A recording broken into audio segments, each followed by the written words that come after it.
Yeah, hey everybody, how you doing? Today we're gonna be talking about everybody's favorite One Piece character. He's a real swell guy. We're talking about Eustass. Eustass.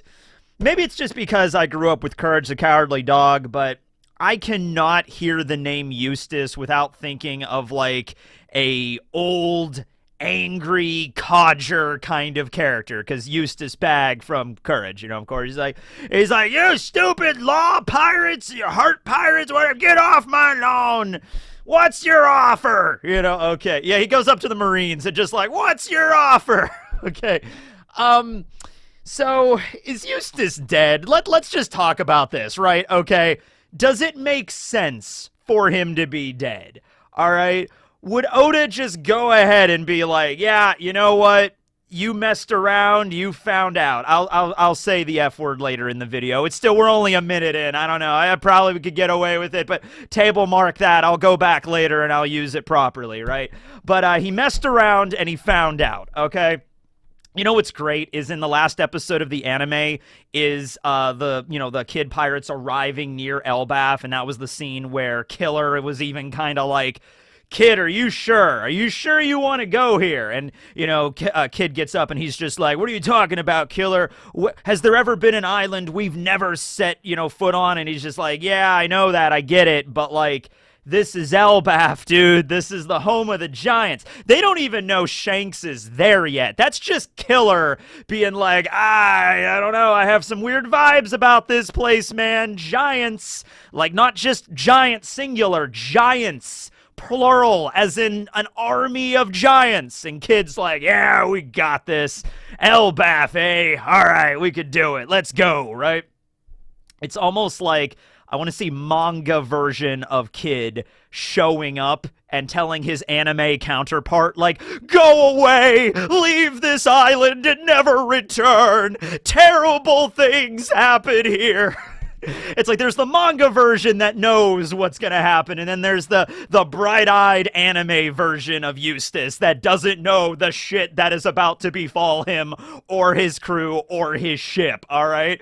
So, yeah. Or who knows? Who knows? Maybe if Kid version of him from the future would be like, hey, you know what? You got this. I got messed up in a big way attacking this island, but you, past version of me, you got this. We never change course, no matter what, right? All right, okay, look. I've been thinking about this from the perspective of Shanks. So let's walk through this really quick, all right? Obviously, Kid wants to be the strongest ginger in the entirety of the One Piece world, right? He's got red hair, and he's like, I'm gonna be the most badass, devastatingly strong, red-haired pirate. If there's ever going to be a red-haired pirate that's going to claim the One Piece and be the king of the pirates, it's going to be me, right? Well, we got a little bit of a problem here because you got Shanks, and Shanks had the trademark a long time before Kid did, right? Kid was still a kid while Shanks was out there and, conquering the Grand Line and stuff like that, right? While you were learning to spell your name, I was being trained to conquer the Grand Line by Goldie Roger himself. Battlefield Earth reference for the three people that have seen Battlefield Earth. Yeah, Travolta, not his best role. Not his best role, okay? I mean, after Pulp Fiction, it kind of just, all right. So here's the deal. Kid rolls up to Shanks' crew one day, and we don't know exactly how that went down, but it probably went something like, hey, Shanks, I'm going to kick your ass. Let's go. And Shanks was probably still, like, heavy hungover from the night before, because it's Shanks. Every night is a party night. It's always happy hour aboard the Red Force, right? Okay, so you have a situation where Shanks doesn't even show up in that fight. I don't even really know what happened there. I mean, like, if Shanks even got involved or if he was just asleep the entire time. But then you have Ben Beckman showing up, and I don't even know how Ben Beckman did this, because he cut off Kid's arm somehow. Somehow he did that, right? Except Ben Beckman doesn't use a sword, he uses a rifle. So either he blew off Kid's arm with his rifle, which is something that Ben Beckman could have done, or he used a sword or a knife or something, or, because the way we've always seen Ben Beckman use the rifle is never actually, he's not, in the canon of the manga, he's never fired it. He's never fired it. He actually fired it in the live action, which I think is the first time, like outside of video games and stuff, he's ever fired the damn rifle. But anyway, no. In the story so far, he just uses it to like club people over the head with it. So that might be just how strong Ben Beckman is. He's able to just take a rifle and just like a blunt weapon, and he's still able to swing it with such force, with such hockey, that he can like slice someone's arm off. So he did that, and that's how Kid lost an arm. That was confirmed by Oda in an SBS that Ben Beckman was the one that cut off Kid's arm, okay? So they had to retreat with their head hung in shame, like we just weren't able to do it, right? Now, it's not that big of a deal that Kid lost an arm because he does have the power of the Jiki Jiki no Mi, the magnet fruit, so he's able to cobble together a bunch of random scraps and make an arm. He did that before the time skip even, and he was able to make like a mechanical. They have like an engineering mechanic background because they grew up on that island in the south that was like basically a giant junk heap. So he's pretty good at like mechanics and stuff. He makes a prosthetic arm. He attaches it. He can add some cool little dealies and laser cannon stuff and like knives and stuff like brass knuckles. He can add some cool stuff with the robot arm, right? So maybe Kid decided like, all right, maybe this is a benefit for me. Whatever, who cares? I got this arm, right? Now, he goes on his adventure and everything. He sinks some of Big Mom's ships. He tries to do the alliance with Apu and with Hawkins, and then Kaido falls down, and then they go to Wano, and they're prisoners and everything like that. And then they, he teams up with the rebellion and the samurai and everything like that. And then eventually they fight Big Mom. Him and Law fight Big Mom, and they defeat Big Mom, throw into a volcano. All right, now he's going to Elbaf, and Shanks is there, and he hears, Shanks does, that Kid is on the horizon, and he's coming for round 2.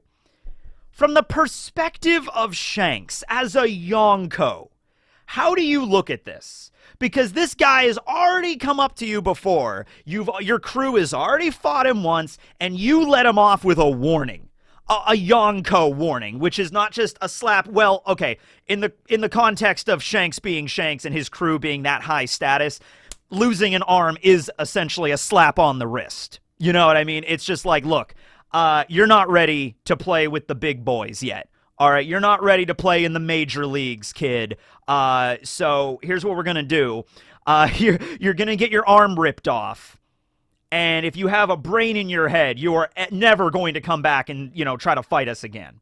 Because next time, it's not just going to be the arm. We're going to kill you. And that's just the way it's going to be. All right? So Kid's rolling up to Elbaf again. And to face Shanks again.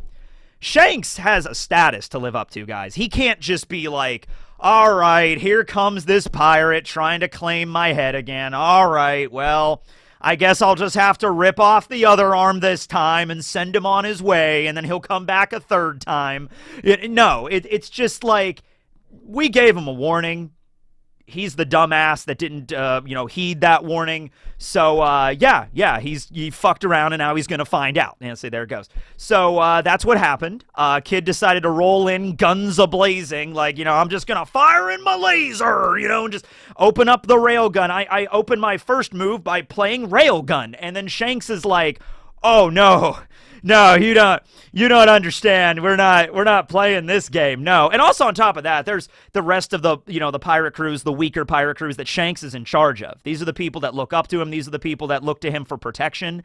They're the giants on Elbaf and everything like that. He was just hanging out at Elbaf for a quick drink. He wasn't even there to join the Elbaf War Council or anything like that. He was just there to have a couple of pints and catch up with some old friends. That's what Shanks was there to do. And then Kid crashed that party. So it's like, we see him jump up, use the Kamusari, slice apart the railgun, nail Eustass sliced him right across his chest, stomach region, knock him down, clean out.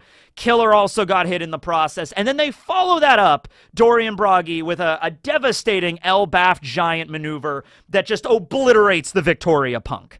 And that's that, okay? Now, if Kid died right then and there, I'd honestly be fine with that. I mean, we can make jokes about like, oh, I get it. Eustass Captain Mid. Am I right? Am I right, guys? Am I right, Barry? Am I right, Barry? Yeah. We can make jokes all day about that. But like, really, if he died right there, like, would that be like, oh, no, that's so anticlimactic for Kid's story arc? It's like, you messed with a Yonko twice and you died because you're an idiot. that's not like, no, I mean, that makes logical sense from the story. I mean, how many mulligans is Shanks gonna give the guy, right? And honestly, Shanks was nice enough to give him one of the mulligans. There's other Yonko, like, you mess around with them and they're in a bad enough mood, they're just gonna straight up kill you and call it a day. Or you could be like Kaido and be like, I'm gonna knock the crap out of you and try to get you to join my crew. But at a certain point, I mean, like, it's either you defeat the Yonko or the Yonko kills you. That's why they have that reputation kind of thing, right? So, like, compared to the other Yonko, compared to, like, Big Mom and Kaido, Shanks plays this a little bit more by the book, where he's even having a moment with Lucky Roo and Beckman and Yasop before the fight, before Kid pulls out the railgun. They're even going over everything and being like, hey, is Kid... they just fought Kaido at Wano. Is he even fully recovered from that? And they're looking at him through, like, the spyglass or whatever, and they're like, yeah, I mean, he looks okay. He doesn't look injured or something like that. It looks like his wounds have healed from that fight. And Shanks is like, all right, I guess that's, we could have a fight then. And he even sent Rockstar before all this to, like, hey, tell him that they can either leave Elbaf, leave their poneglyph behind and leave Elbaf, or there's going to be a fight, right, if you're ready for this. And they clearly weren't, right? So Shanks even kind of did give him, like, a second out, but it's like at a certain point, it's, yeah, I'm not going to deal with this anymore. You know what I mean? I'm not just going to rip off a lemon and send you on your merry way.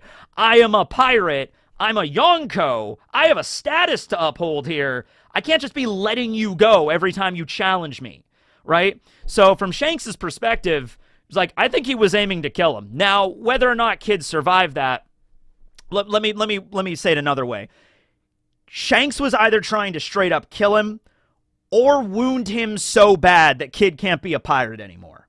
All right? Which, I was thinking about that option, and that leads to some interesting things, right? So, even if Kid survives this, he's going to be wounded to the point where he's not just going to be able to get back up and attack Elbaf all over again, because that was kind of the whole, like, Shanks was leaving, right? Shanks was like, oh, they're targeting our ships. I got to make sure that he's not able to do that, okay? And so he Kamusaris Kid and the crew and wrecks their boat, and it's like, all right, there's no way, even if he survives that, there's no way he's just going to be able to get back up and lay siege to Elbaf. Like, he's wounded beyond the point, like, he can no longer pirate, all right? I've literally taken the fight out of him, literally, right?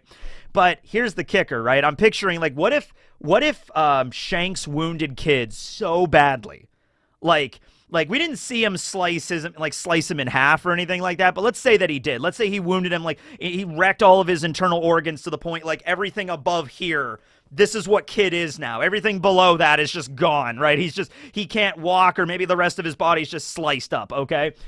Kid having the Jiki Jiki no Mi, though, is something that, like, he could just become more robotic. So even if Shanks split him in half, you could still have a moment where Eustass now has, like, I am Mecha Eustass. He's like giant robot legs or something. Or, like, he's in a robot wheelchair and he's like, I've been so wounded. Like, honestly, that would be the thing that, like, not to the point where he could just, like, fight again. I mean, maybe he could. But, like, the idea that, like, yeah, Shanks destroyed, like, a good chunk of my internal organs. Like, I don't have intestines anymore. I don't have a stomach anymore. My lungs are pretty shot. My heart is extremely wounded, and it's like Kid is just hooked up to this, like, mechanical life support system. And, like, I mean, you could give him some cool robot legs or, like, spider legs or something like that. Like, something that's neat. But, like, he's hooked up to, like, a respirator and just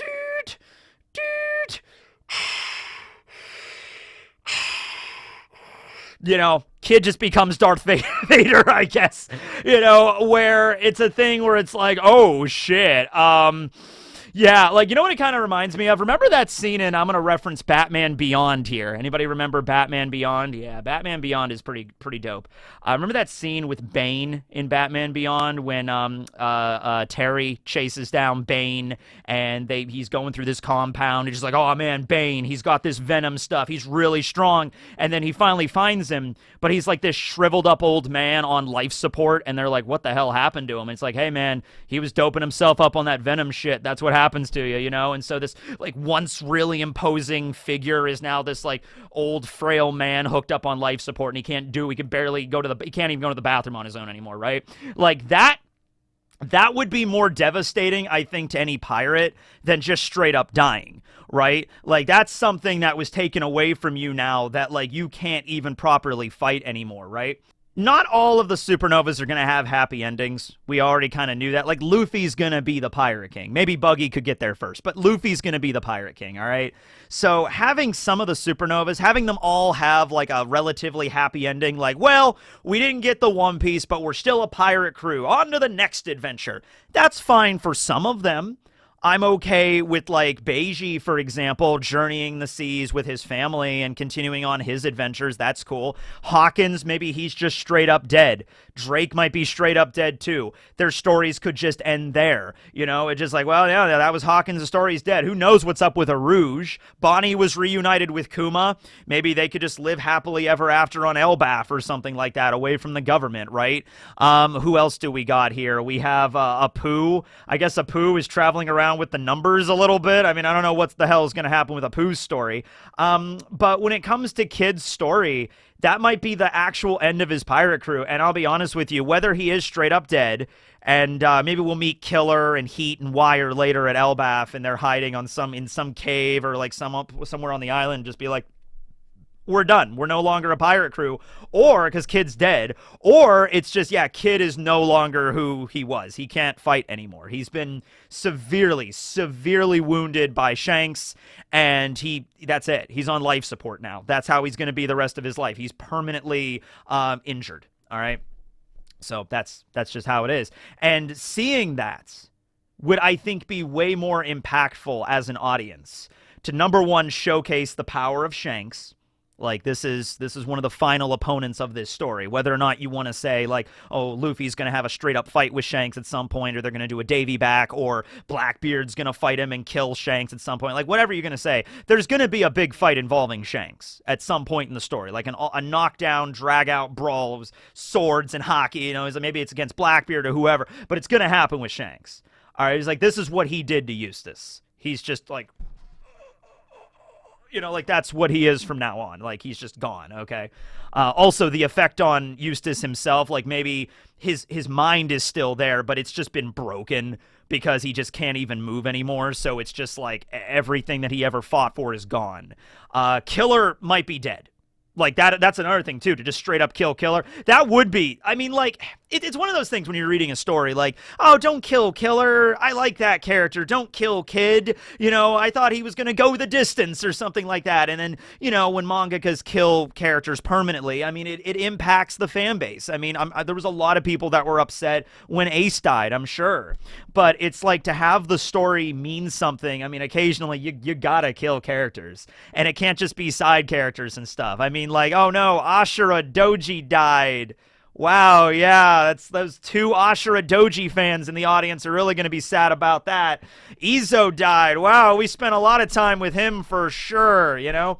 But, like, straight up killing Kid or debilitating him to the point where he can't fight, or killing Killer and having Kid just like this shell of who he used to be, that would mean something, man. That would really mean something in this final saga. And, you know, they might still be on Elbaf, or they could have drifted to another island somewhere in the New World where they found relative solace, and they could be like, all right, well, our ship's gone. A good chunk of the crew died. Like, you can't tell me that, like, Shanks sliced up Kid and Killer, and then Dory and Broggy obliterated the Victoria Punk, and, like, yeah, 0 casualties. 0 casualties, no one's dead. Shanks doesn't play that game, and he especially doesn't play the game with somebody that actually rolled up to him before, got defeated, got an arm ripped off, and, like, was given your warning, and now you're coming back? It's just like, no, you knew what this was. You knew what we are. We're pirates. We're Yonko. And it goes back to the thing that, you know, I think there was a question one time in an SBS a really long time ago. Somebody asked, like, why does Luffy not kill his opponents? Luffy has definitely killed people, by the way. There's definitely Marines and random guards in Impel Down that Luffy has absolutely killed. Like, whether you say directly or indirectly, there is blood on Luffy's hands. Absolutely, right? But when it comes to the major opponents, Luffy did not kill Arlong. He did not kill Crocodile or Eneru or Lucci. Lucci just came back, you know what I mean? So why does Luffy not do that? He doesn't just pummel the opponent into dust on the ground, you're right? It's just like bloody goo on his fists. And it's like, well, because it's like taking away a dream. You know, or where there's a couple of frames of this, like, you know, if they're killed and their dreams aren't like done and dead and they can't have a second chance, this way maybe they can, you know, give it another shot for their dreams. Or there's another way of looking at it where like Luffy takes away their dreams, so that's the same thing as dying or as death. You know, you could look at it from that context. But, you know, a good way to exemplify that would be Shanks damaged kid and he can't be a pirate anymore, and that's what it means. That's what it means to have the strength of a Yonko and to mess around with a Yonko. All right, like, things could have went differently on Onigashima, guys. Kaido could have won. There were a couple of points there where it was looking like Kaido had the advantage. Kaido beat Luffy quite a few times, actually, there. I mean, that comes down to, like, well, Luffy's the main character, so we can't have him die, you know, so we gotta bring him back. Get back in the fight, Luffy. Here you go. Gear 5th. Get back in it, right? Okay. But things were looking rough there, and there was that moment where Kaido descended, where he thought Luffy was dead, and he descended as a dragon into the festival hall, and he was like, all right, you're all dead now, so you're all dead or you're gonna be my slaves. That's one of the two. This is what this was. You were rebelling against us. There is no slap on the wrist. I'll send you on your merry way. You either die here or you work for me. Pick one, and we can move this night along. All right? Like, that's just how it's going to go, right? So I guess I'm just basically saying, like, I want there to be consequences with this here. I don't want this to just be a thing where next time we see the Kid Pirate crew, it's like Kid and Killer are still like, oh, they're all bandaged up, but it's okay. They're on the mend. Our ship was destroyed, so that sucks, but we're going to build another one. We'll get back into it. Like, oh, no. There's got to be consequences for these actions, all right? I think for just Shanks to save face. Well, anyway, that was the video today. Let me know down below how you feel about Eustass and Killer, if they're alive, if they're dead, if their pirating days are over, where they're at right now. Are they going to be on Elbaf? There's also the theory, I guess I can make a separate video about that, the other theory about Kid maybe becoming a Vegapunk. Like, maybe his body is wounded to the point where he can't move anymore, and then Vegapunk was like, well, maybe not the Stella, but like, well, you know, the Stella might download it. Oh my god! The Stella downloads into a new body, and it's Eustass's body. That would be interesting. Maybe there is some water with that now, that, like, if that does happen, if, like, Kid is nothing but a shell of himself, it's just like, well, we did lose Shaka and Pythagoras and a few other bodies back at Egghead, so, you know, Vegapunk number 7. He had 7 written on the side of the railgun. I mean, there you go, guys. That's all you need, right? So maybe I'll make a separate video about that, right? Okay, but anyway, thanks for watching, everybody. This will be Tekking signing out, going to that end screen.